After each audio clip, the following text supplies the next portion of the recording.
बिस्मिल्लाहिर्रहमानिर्रहीम।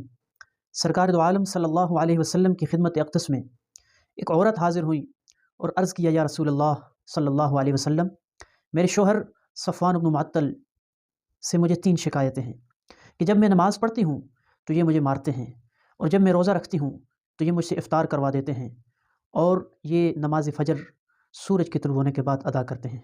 तो आप सल्लल्लाहु अलैहि वसल्लम ने सफ़वान इब्न मुअत्तल रज़ी अल्लाह तआला अन्हु से तीनों सवालात किए।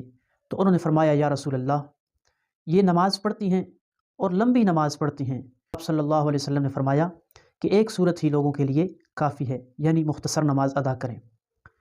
और या रसूल अल्लाह, ये नफली रोज़े रखती हैं और रखती चली जाती हैं, और मैं नौजवान हूँ, मुझसे सब्र नहीं होता, इसलिए मैं ज़बरदस्ती इनसे रोज़ा तोड़वा देता हूँ। और या रसूल अल्लाह सल्लल्लाहु अलैहि वसल्लम, हम लोग रात को काम करने वाले हैं, इसलिए रात को